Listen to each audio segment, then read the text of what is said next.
उसे पराजित ही होना पड़ेगा, हम ब्राह्मणों का आशीर्वाद है। अब तो बलि गदगद हो गए और उस तेजोमय रथ में बैठ करके सीधा आक्रमण स्वर्ग पर बोला।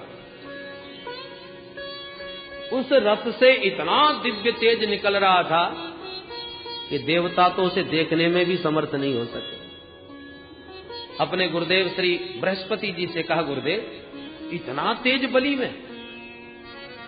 बृहस्पति जी ने ध्यान लगा के कहा, देवताओं इस समय बलि का सामना त्रिभुवन में कोई नहीं कर सकता, क्योंकि ब्राह्मणों का तप इसके साथ है। भला इसी में है कि भाग जाओ।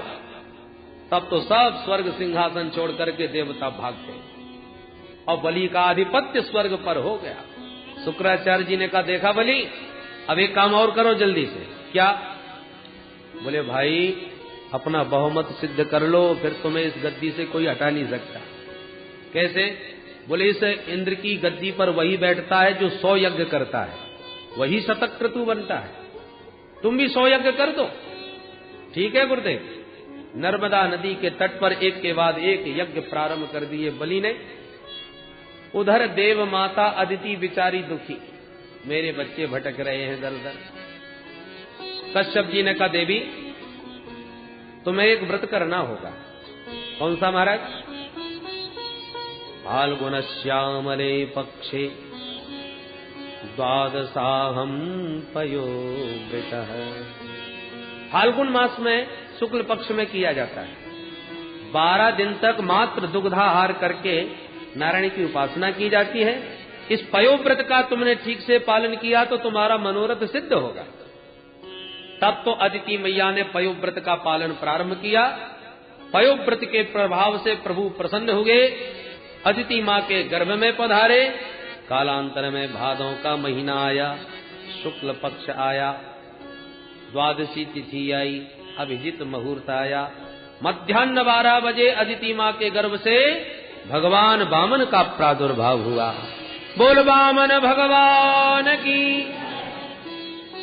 तम बटुम वामनम दृष्ट्वा मोदमाना महर्षयः कर्माणि कारयामासु पुरस्कृत्य प्रजापति। वामन भगवान के बटुक भगवान, मात्र वामन अंगुल के, जो देखे वही मुग्ध हो जाए। देवताओं के आनंद का पारावार नहीं और ब्राह्मण अति प्रसन्न। ऋषि कुल में प्रभु का प्राकट्य हुआ है। सभी ने मिलकर के वामन भगवान का बहुत सुंदर यज्ञोपवीत संपन्न किया। ब्राह्मणों का सर्वश्रेष्ठ संस्कार है यज्ञोपवीत। जिसका यज्ञोपवीत संस्कार विधिवत नहीं हुआ वह द्विज कहलाने का अधिकारी नहीं होता। दूसरा जन्म जिसका हुआ हो वही द्विज। तो संस्कारात् द्विज उच्यते। तो वामन भगवान का जब यज्ञोपवीत संस्कार हुआ, स्वयं विधाता ब्रह्मा जी ने प्रकट होकर के अपना कमंडलू वामन भगवान को दिया। अदिति मैया ने लंगोटी पहनाई, कश्यप जी ने मेखला पहनाई, सरस्वती मैया ने रुद्राक्ष की माला भेंट करी, भूदेवी ने चरण पादुका भेंट करी, आकाश ने छत्र भेंट किया, कुबेर ने भिक्षा का पात्र दिया, अन्नपूर्णा मैया पार्वती ने भिक्षा प्रदान करी, बृहस्पति जी ने गायत्री मंत्र फूंक करके यज्ञोपवीत धारण कराया। भिक्षा में जो भी कुछ मिला वो वामन भगवान ने गुरुदेव को दिया, श्री बृहस्पति जी को। बृहस्पति जी मुस्कुरा के बोले, वामन जी हमें तो आपसे भिक्षा में त्रैलोक्य की संपदा चाहिए। गुरुदेव इस त्रिलोकी का वैभव मुझे दान कौन करेगा? बोले जाइए बलि के पास, इस समय तीनों लोकों का राजा वही है, नर्मदा तट पर यज्ञ कर रहा है। जो आज्ञा गुरुदेव। वामन भगवान चल पड़े।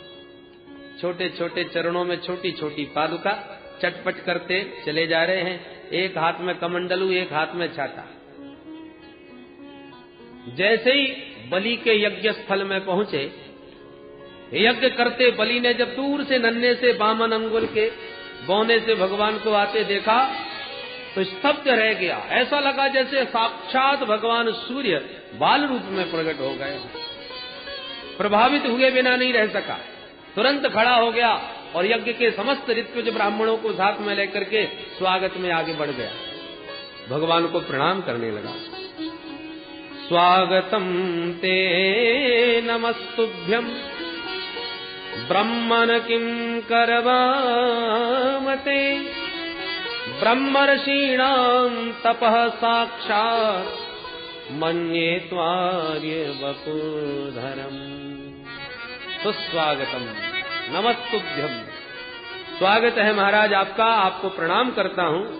आपको देखकर लगता है जैसे ब्रह्मर्षियों का मूर्तिमंत तेज मेरे सामने खड़ा है। अद्यनः पितरस्तृप्ता अद्यनः पावितम कुलम।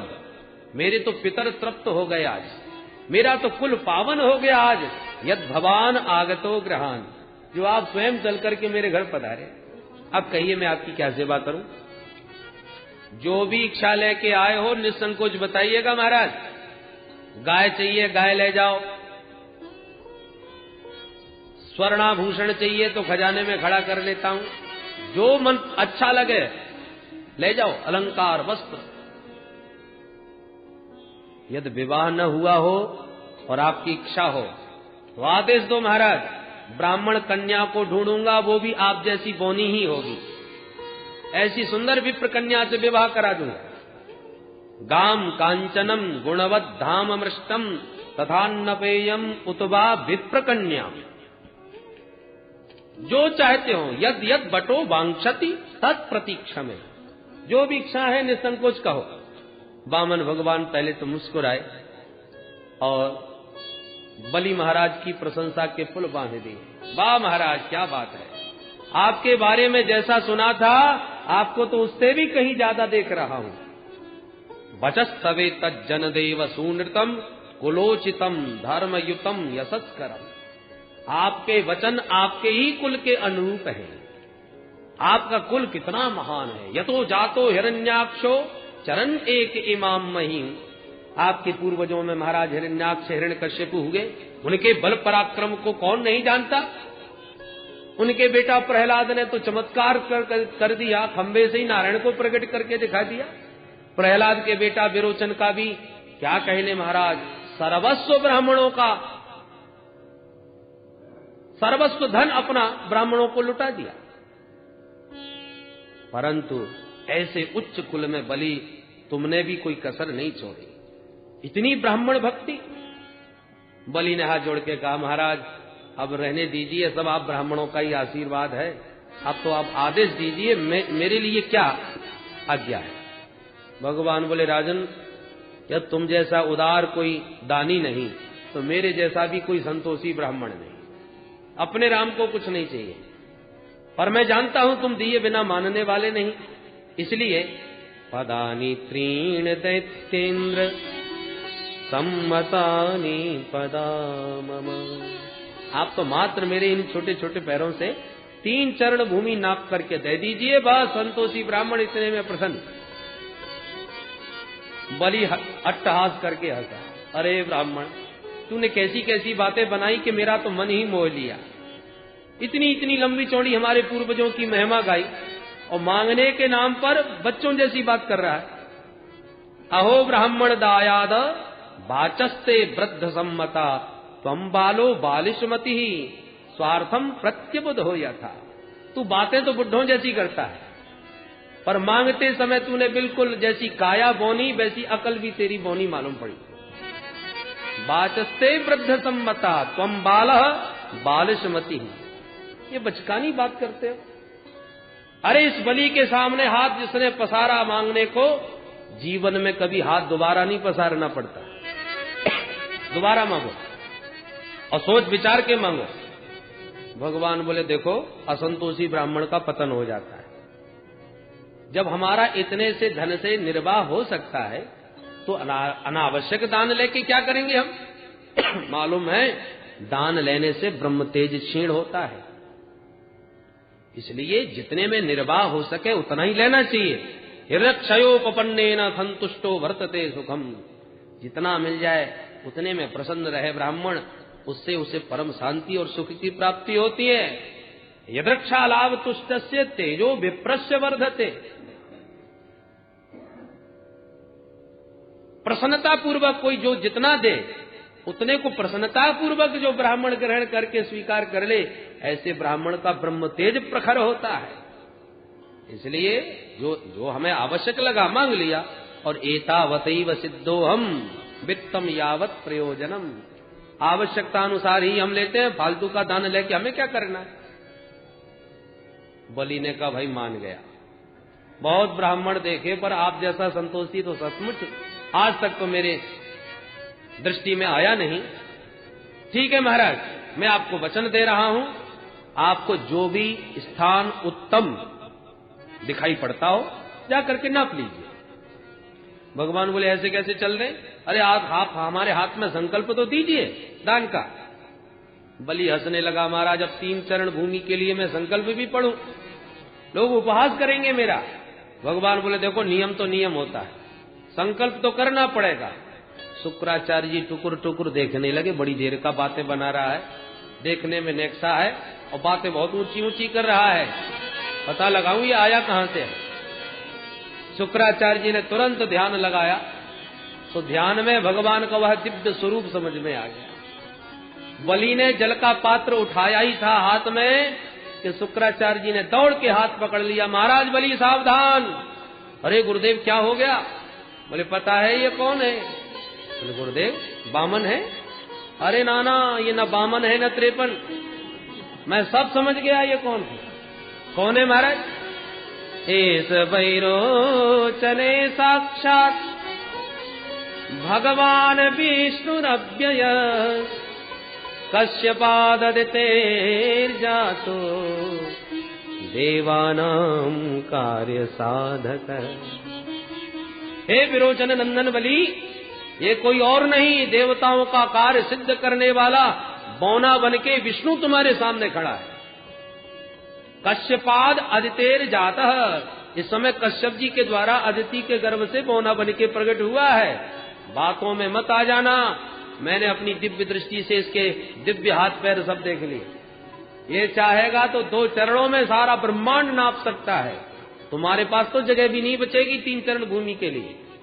ऐसे दान की कोई प्रशंसा नहीं करता जिसमें सब कुछ लुटा के खुद भिखारी बन जाओ, और तुमने यदि इसको दिया तो तुम भिखारी ही बनोगे। इसलिए अब भी कुछ नहीं बिगड़ा है, संकल्प अभी हुआ नहीं है, मना कर दो मैंने कुछ नहीं दिया। हाथ जोड़ के बलि ने कहा गुरुदेव क्या हाथ में जल लेना ही संकल्प है? अरे मेरी वाणी से जब मैंने कह दिया कि मैंने तुम्हें दिया तो मेरा वचन तो है, अब वचन देने के बाद मैं मना कर दूं मैंने नहीं दिया, ऐसा तो आज तक मेरे कुल में कभी नहीं हुआ। मैं वचन विमुख नहीं हो सकता महाराज, भले ही सर्वस्व चला जाए। और इससे बढ़िया बात और क्या होगी गुरुदेव? यदि मात्र ये बटुक है तो 3 चरण भूमि लेके चलता बनेगा, और यदि सचमुच ये विष्णु है तो ये मुझ बलि का गौरव है, सौभाग्य है कि जगत का दाता आज मेरे सामने हाथ पसारेगा और मेरा हाथ उसके हाथ के ऊपर होगा। मेरे तो दोनों हाथों में मोदक हैं, इसलिए मना नहीं करने वाला महाराज, वाणी को मिथ्या नहीं होने दूंगा। शुक्राचार्य जी की आंख टेढ़ी होने लगी। हे बलि मैंने तुझे सावधान किया था, मेरी आज्ञा अनुसार चलता रहेगा तो ठीक रहेगा, और आज तू इन वक्त पर बने बनाई बात पर पानी फेरना चाहता है। और गुरुदेव मैं झूठ कैसे बोलूं? शुक्राचार्य जी बोले कुछ स्थान ऐसे भी होते हैं जहां झूठ बोलना निंदनीय नहीं होता। कहां? स्त्रीषु नर्म विवाहे च वृत्यर्थे प्राण संकटे गो ब्राह्मणार्थे हिंसायाम नानृतम स्याज्जुगुप्सितम। बहुत प्रकार से नीति का प्रयोग किया, परंतु हाथ जोड़ के बलि ने 2 टूक जवाब दे दिया, नहीं असत्यात् परो अधर्मः इति होवाच भूरियम। ये भूदेवी कहती है कि मुझे इन पर्वत श्रृंखलाओं का बोझा नहीं लगता जितना एक झूठे व्यक्ति का बोझा लगता है। तो मैं झूठ बोल करके इस पृथ्वी पर भार बन के जीना नहीं चाहता गुरुदेव। अब तो शुक्राचार्य जी की आंखें लाल हो गए। मूर्ख अपने को बहुत पंडित समझने लगा है, अपने गुरुदेव से कितनी देर से खड़ा खड़ा बहस कर रहा है। दृढ़म पंडित मानिज्ञः, जा मेरा शाप है, अचरात भ्रश्यते स्त्रिय, बहुत जल्दी तू स्त्रीहीन हो जाएगा, पदहीन हो जाएगा। शाप दे करके चले गए। वामन भगवान बोल पड़े, अरे भैया नाराज मत हो, देना हो तो हाँ करो, नहीं हम भी खिसक लेते हैं। बलि ने कहा नहीं नहीं महाराज, आप तो अपना संकल्प कीजिए। तो ठीक है, हाथ में जल लीजिए। बलि ने ज्यों ही जल का पात्र उठाया, पुराणांतर प्रसंग ये भी आता है कि पात्र के जिस छिद्र से जल निकलने वाला था, शुक्राचार्य ही उसमें घुस करके बैठ गए कि पानी की एक बूंद नहीं टपकने दूंगा तो संकल्प कैसे होगा। अब बहुत प्रयत्न करने पर भी जब पानी नहीं निकला, क्या हो रहा है भाई? बोले महाराज न जाने क्या अटक गया। वामन भगवान बोले ओ हम समझ गए, ये पात्र हमको दो, पुराना बर्तन है, रखा रखा जंग खा गया होगा, हम ठीक कर देते हैं। और पैनी कुसा निकाल के जो छिद्र में फेंक के मारी तो शुक्राचार्य जी की एक आंख गोविंदाय नमो नमः, एक आंख फूट गई। मानो भगवान कहना चाहते हैं शुक्राचार्य जी सबको एक दृष्टि से देखो, सबके अंदर मुझ एक नारायण की ही सत्ता का दर्शन करो। और सुनो, ये आंख ही क्यों फोड़ी? मानो दो नेत्र कौन है? ज्ञान विराग नयन और उगारी। भगवान कहते हैं तुम्हारी एक आंख तो बहुत बढ़िया है महाराज। कौन सी? बोले ज्ञान की। कि मुझ नारायण ने अपने आप को कितना छुपाने का प्रयास किया, फिर भी बाबा तुम्हारी आंख से हम छुप नहीं सके, इसका मतलब तुम्हारी आंख बड़ी पैनी है। तो धन्य है वो दृष्टि जो नारायण को जान ले। तो ज्ञान की दृष्टि तो तुम्हारी बड़ी पारखी है, बड़ी पैनी है, पर वैरागी की आंख में जरा मोह का मोतिया बिंद चढ़ रहा है, इसलिए लाओ हम ऑपरेशन कर देते हैं। तो वैरागी की आंख जो कमजोर थी उसे भगवान ने जिमानो ठीक कर दिया। जल ज्यों ही हाथ में आया, भगवान ने संकल्प पढ़ा और संकल्प पूर्ण होते ही भगवान का तुरंत विराट रूप प्रकट हो गया। बोल विराट भगवान की। भगवान के उस दिव्य विराट रूप को देख करके स्तब्ध रह गए महाराज बलि। भगवान बोले बलि अब देखो हमारा नापना। तो एक चरण नीचे को बढ़ाते हुए अतल वितल सुतल तलातल महातल रसातल और पाताल में जा पहुंचा। सातों लोक नाप डाले। दूसरा चरण ऊपर को उठा तो भू भुवा स्व मह जन तप और सत्यलोक, अरे सत्यलोक को भी पार करके ब्रह्मांड कटाह में छिद्र कर दिया। ब्रह्मांड फूट गया। ब्रह्मांड के बाहर की चिन्मयी धारा उस ब्रह्मांड छिद्र से विवर में प्रविष्ट हो गई और जैसी वह जलधारा भगवान के चरणों को धोती हुई नीचे गिरी तो ब्रह्मलोक में ब्रह्मा जी ने अपने कमंडलू में वो भगवान का चरणोदक धारण कर लिया। वही चरणोदक ब्रह्मा जी के कमंडलू से फिर नीचे की ओर बढ़ा तो ध्रुवलोक में, सप्तऋषि मंडल में, चंद्र मंडल में होता हुआ स्वर्ग मंडल में आ गया। स्वर्ग में आके जलधारा के 4 विभाग हुए, सीता, अलकनंदा, चक्षु और भद्रा। उसमें अलकनंदा नाम की जो जलधारा थी भगवान के चरणों की, वही गंधमादन पर्वत पर आकर के गिरी और गोमुख से होती हुई संपूर्ण भारतवर्ष को परिप्लावित करती सागर में जाकर के विलीन हो गई। बोल गंगा मैया की। वही भगवान नारायण के चरणों से निकली विष्णुपदी भगीरथ लेके आई, इसलिए भागीरथी समस्त जगत को पावन कर रही है। सुखदेव जी कहते राजन, जामवंती जी उस समय नव युवक थे। उन्होंने दुंदुभी बजाते हुए आनंद में झूमकर भगवान वामन के उस विराट रूप की प्रदक्षिणा करी। भगवान ने कहा बलि अब बोलिए, संकल्प 3 चरण भूमि का है और अभी मैंने 2 चरण नापे हैं, तीसरा चरण अब कहां रखूं? अब तो बलि की बोलती बंद। भगवान ने गरुड़ को प्रकट करके आदेश दिया जल्दी बंदी बनाओ इसे। गरुड़ ने वरुण पांस में बलि को बांध दिया। भगवान बोले बलि अब तो या तो वचन पूरा करो या नरक में गिरने की तैयारी करो। बलि को जब बांध दिया तो बलि के समर्थक दैत्य भगवान को मारने के लिए दौड़ पड़े। ते सर्वे वामनम हंतुम शूल पट्टिशपाणयः, पर बलि ने सबको रोक दिया, सावधान, इस समय हमारा विपरीत काल है। गुरुदेव शाप दे के चले गए हैं और यदि तुमने इस प्रकार की युद्ध की कोई चेष्टा करी तो सबके सब मारे जाओगे। तो सब शांत हो गए। भगवान फिर डांटने लगे, जल्दी बोलो क्या निर्णय किया? बलि ने कहा महाराज एक बात कहूं। बोले कहो। बोले ये बताओ धन बड़ा होता है कि धनवान? भगवान बोले बड़ा तो धनवान होता है, बलि ने कहा सरकार तो 2 चरणों में अभी मेरा धन ही धन तो आपने नापा है, मैं धनवान तो अभी अलग खड़ा हूं, इसलिए अब कृपा करके ये 3रा चरण मेरे माथे पर कर मुझ दाता को भी स्वीकार कर लीजिए। पदम तृतीयम पुरुषेष्ण में निजम। वामन भगवान प्रसन्न हो गए और अपना दिव्य पादार बिंद बलि के मस्तिष्क पर रख दिया और बोले बलि धन्य हो, मैंने तुम्हारा सर्वस्व छीन लिया, तुम्हें बांध भी दिया, तुम्हें डांट भी दिया, और इसके बाद भी तुमने अपना धैर्य और धर्म को नहीं छोड़ा। बलि ने कहा सरकार मुझे पद छिन जाने का तनिक भी कोई कष्ट नहीं, मुझे आपने जो बांध दिया इस पाश बंधन का कोई कष्ट नहीं, तो फिर किस बात का डर है? बोले बिभेमिना हम निर्यात पदच्युतो न पाश बंधाद व्यसनाद दुरत्ययात नैवार्थ कृच्छ्राद भवतो विनिग्रहात् असाधुवादाद भ्रशमुयते यथा। मुझे यदि भय लगता है तो केवल असाधुवाद से। दुनिया में कोई ये न कहे कि बलि के पूर्वजों की कीर्ति पताका कैसी लहरा रही थी, पर बलि ने आके उसमें कलंक लगा दिया। एक ब्राह्मण को 3 चरण भूमि का दान भी नहीं कर सका। इस अपकीर्ति की कालिमा के कलंक से मुझे बहुत डर लगता है।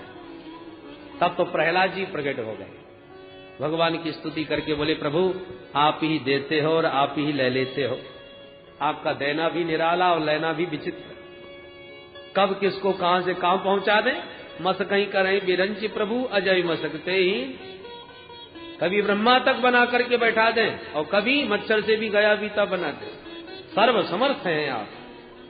बलि की पत्नी ने भी भगवान की स्तुति करते हुए कहा प्रभु ये सारा संसार आपका क्रीड़ा स्थल है, क्रीडार्थमात्मन इदं त्रिजगत् कृतं ते स्वाम्यं तु तत्र कुधियो परैष पुनियो। पर आपके इस क्रीड़ा के मैदान पर हमारे स्वामी जी ने कब्जा कर लिया, वो अपने को त्रिलोकी का नाथ समझ बैठे। आपने तो केवल मेरे स्वामी जी की उसी कुबुद्धि का हरण किया है, अन्यथा ये मालिक तो पहले भी जगत के आप ही थे और आज भी आप ही हो, इसमें हमारा क्या ले लिया आपने। भगवान बड़े प्रसन्न हुए, ब्रह्मा जी भी प्रकट हो गए।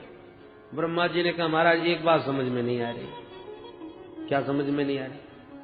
प्रभु जो आपको तुलसी दल चढ़ा दे, कमल दल चढ़ा दे, उसे तो आप सर्वस्व दे डालते हो, और जिस बेचारे बलि ने अपना सर्वस्व आपको दे डाला उसे आपने उल्टे बांध के पटक दिया। ये क्या मतलब हुआ? भगवान हंस करके बोले ब्रह्मा जी ब्रह्मन यमनुगृह्णामि तद्विशो विधुनोम्यहम् यन्मदः पुरुषः स्तब्धो लोकम माम चावमन्यते। ब्रह्मा जी ये मेरा स्वभाव है, जिस पर मैं हृदय से अनुग्रह करना चाहता हूं पहले उसका अभिमान तोड़ता हूं। यदि वो धनाभिमानी है तो धन छीन लूं, पदाभिमानी है तो पद छीन लूं, उसकी जहां जहां आसक्ति बढ़ेगी मैं वही वस्तु उससे छीनता जाऊंगा। जब उसकी आसक्ति के सारे पात्र छिन जाते हैं तब वो विकल हो जाता है, परेशान हो जाता है, संतों के शरण में आता है, महाराज जहां हाथ मारता हूं वहीं घाटा हो जाता है, बड़ा तंग हूं, न जाने कैसे ग्रह चल रहे हैं, बड़ा परेशान हूं। सही महात्मा मेरा भजन और मेरा नाम उसको बता देते हैं, तब उसे बाध्य होकर के मेरी शरण में आना ही पड़ता है। क्योंकि उत्तम कुल में जन्म हो जाना, किसी को अपने उत्तम कुल का अभिमान होता है, किसी को अवस्था का, किसी को अपने कर्मों का अभिमान होता है, किसी को अपनी विद्या का अभिमान होता है। जन्म कर्म वयो रूप विद्यैश्वर्य धनाधि यद्यस्य न भवे स्तंभ तत्रायम मदनुग्रह। ये सब अभिमान को देने वाले हैं ब्रह्मा जी, परंतु जिसका जन्म उत्तम हो, कर्म उत्तम हो, विद्या श्रेष्ठ हो, ऐश्वर्य भी हो, और फिर भी यदि उसमें अभिमान नजर न आवे तो भगवान कहते हैं तत्रायम मदनुग्रह, मेरे अनुग्रह से ही वो बचा हुआ है, अन्यथा ये वस्तुएं तो उसे अभिमान से भरी ही देती हैं। बलि अब बोलो तुम क्या चाहते हो? बलि ने कहा प्रभु आपकी यह दिव्य बांकी झांकी हमको इतनी प्यारी लग रही है कि मैं तो चाहता हूं जीवन भर आपकी यही छटा देखता रहूं। भगवान बोले ये तो अच्छी ड्यूटी लगाई हमारी, तो क्या हम तुम्हारे सामने ऐसे ही खड़े रहें? बोले महाराज अब मन की जो इच्छा थी वो कह दी, अब करना कराना क्या है ये तो आप जानिए।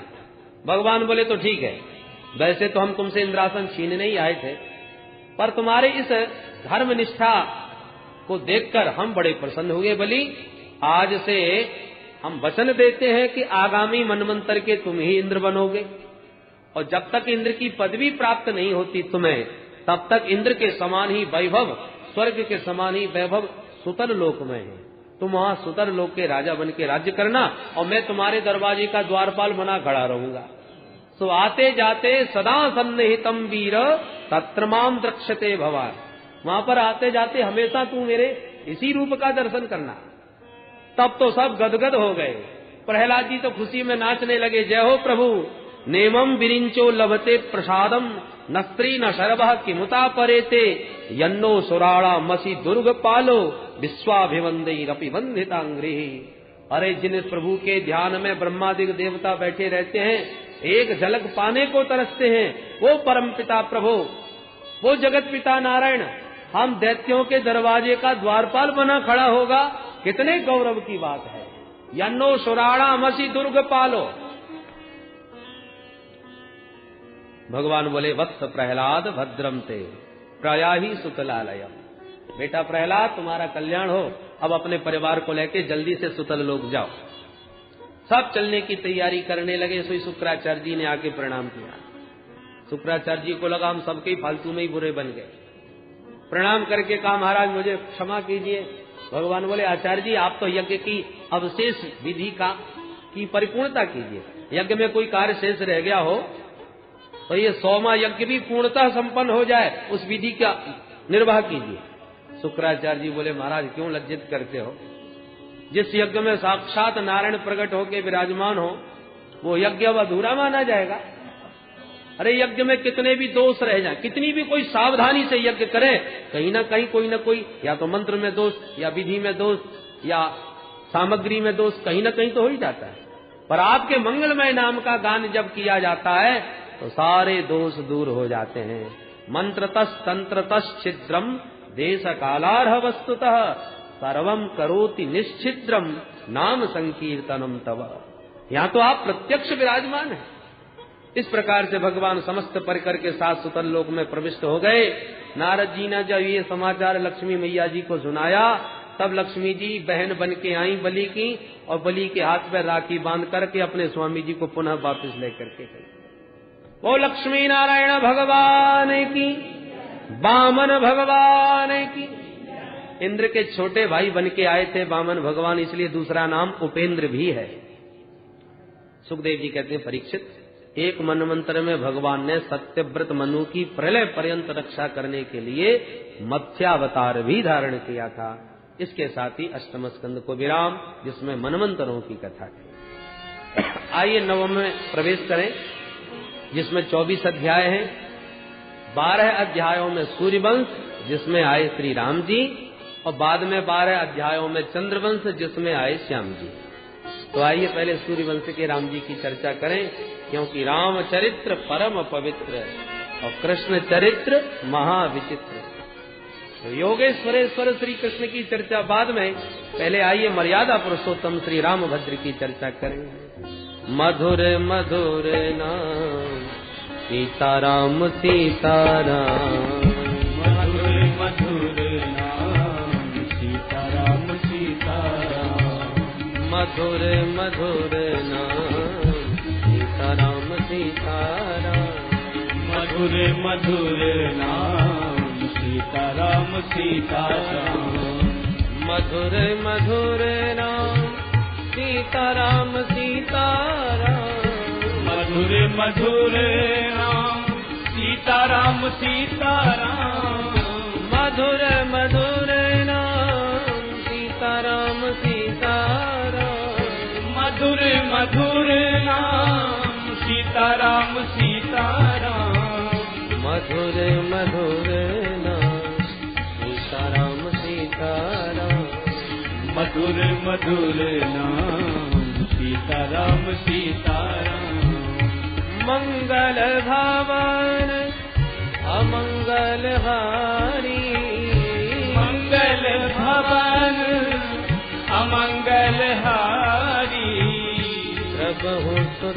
दशरथ अजिर बिहारी। प्रभु सुदशरथ अजिर बिहारी। प्रभु सुदशरथ अजिर बिहारी। प्रभु सुदशरथ अजिर बिहारी। सिया राम मैं सब जग जानी। सिया राम मैं सब जग जानी।